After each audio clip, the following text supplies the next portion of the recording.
ఎట్లా చేసిరే పొద్దుగాల తీన్మార్ మల్లన్న ఈ టాపిక్ మాట్లాడతాడు. ఏం చేయాలంటే తీన్మార్ మల్లన్న మీద ఓ ఫేక్ వార్త క్రియేట్ చేయాలి. మీరు చూడండి, ఇంకా చాలా వస్తాయి, ఇంకా ఇవే కాదు. నిన్న టిఆర్ఎస్ పార్టీ సోషల్ మీడియా ఇంక వాళ్ళకు ఇంకేం పని లేదు కదా, బాపును జోకే పని అయితే అయిపోయింది. బాపును జోకుదామంటే బాపుదే 20 లేవకుండా అయిపోయింది. ఇక బాపుని ఆడ జోక్తామని ఇగో ఇంకా ఇగో ఏది రేవంత్ రెడ్డి గారి మీద ఫేక్ వార్తలు.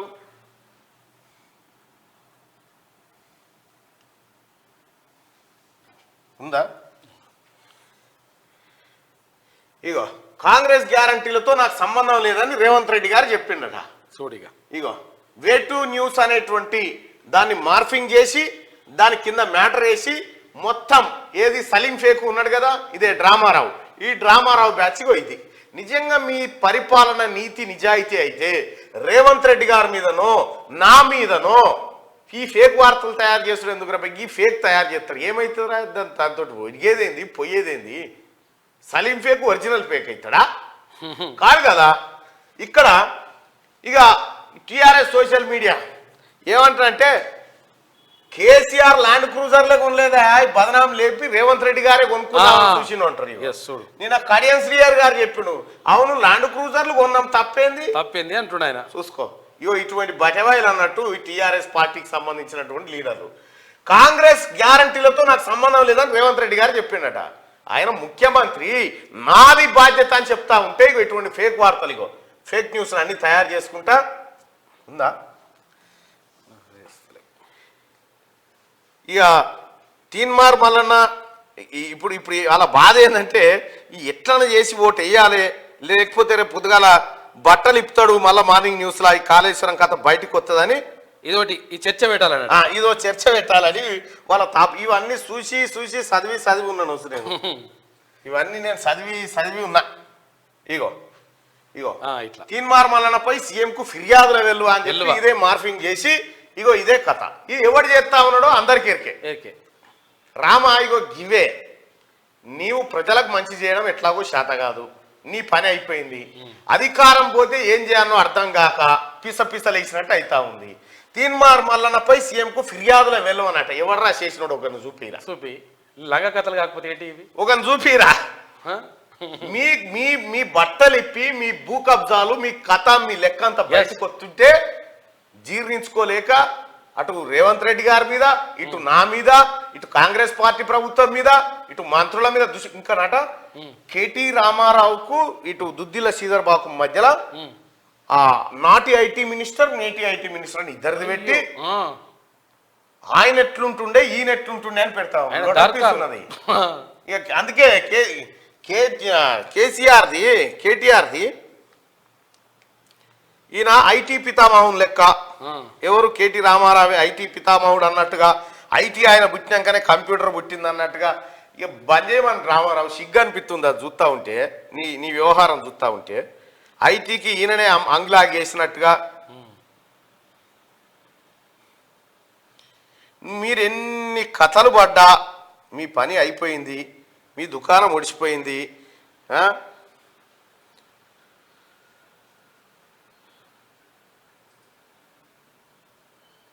ఏదో సాధిస్తాం, ఇంకేదో చేస్తాం, ఇంకేదో మాయమాటలు జనము ఎడ్డోళ్ళు కాదు డ్రామారావు, జనం ఎడ్డోళ్ళు కాదు.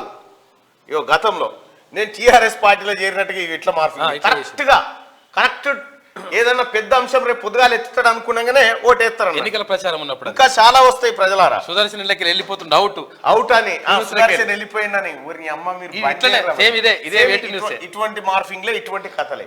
తెలంగాణ ప్రజలారా, వీళ్ళకు దమ్ము లేదు, వీళ్ళకు నిజం మాట్లాడే సత్తా లేదు. ఏం చేస్తారంటే వాళ్ళ భాగవతం బయటికి రాగానే ఇంకో కొత్తదోటి తీసుకొని వస్తారు.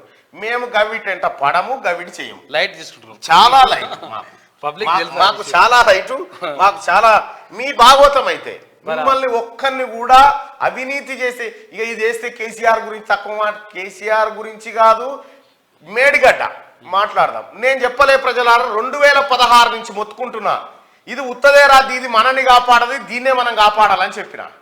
ఏమైంది? ఏది నీ మేడిగడ్డ అన్నారం పంపులు ఎందుకు మునిగినాయి? సుందిళ్ళ పంపులు ఏమైపోయినాయి? మేడిగడ్డ ఎందుకు దశకిపోయింది? 11,000 కోట్ల రూపాయల ఎత్తిపోతానుకు 11,000 కోట్ల రూపాయలు ఈ 93,000 ఎకరాలకు 11,000 కోట్ల రూపాయలు తీసుకొచ్చి 93,000 ఎకరాల రైతులకు ఇచ్చే కోటీశ్వర్లు అవుతారు. మంచిగా కోటీశ్వర్లే. ఎకరం బారబెడతాందుకు ప్రజలారా, ఎకరం కాళేశ్వరం నీళ్ళతోని పారబెట్టుడు కంటే బిస్లరీ వాటర్తో పారబెట్టుడే అగ్వా. ఎకరం నీళ్లు ఎకరానికి నీళ్లు పారబెట్టాలంటే కేసీఆర్ కట్టిన ప్రాజెక్ట్ నుంచి కరెంట్ బిల్ ఎంత అవుతుంది ఎరికైనా? 47,000 రూపాయలు సోడిగా ఎకరం బారబెడతానుకు. 47,000 రూపాయల కరెంటు బిల్లు, ₹1 కోటి దాన్ని కట్టుతందుకు మళ్ళా ఏడాదికి 13,000 కోట్ల మెయింటెనెన్స్. నాశనం. నిజంగా కేసీఆర్, నీవు నీ కుటుంబం ఈ తెలంగాణ ప్రజల మీద అప్పులు మోపి వాళ్ళ రక్తం దాగి వాళ్ళ రక్త మాంసాలతో కట్టినావు కదా, నీ కమిషన్ల కోసం కట్టినావు కదా, పురుగుల పడిపోతారు. నువ్వు గుర్తుపెట్టుకో. ఇంత నాశనం చేసినోడు ఎవడు లేడు ఈ భూమి మీద. విధ్వంసం చేసినోడు ఈ పేద ప్రజల ఉసురు దాటిపోతారు.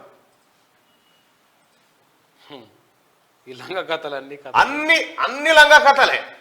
అరే మీకు నిజంగా చెప్తున్నా, నేను ఓపెన్ ఆఫర్ చెప్తున్నా, క్యూ న్యూస్ వేదికగా చెప్తున్నా, కాళేశ్వరం మీద చర్చకు ఇది దార్కార్ ప్రాజెక్ట్ అని ఎవడొస్తున్నాడు రండి.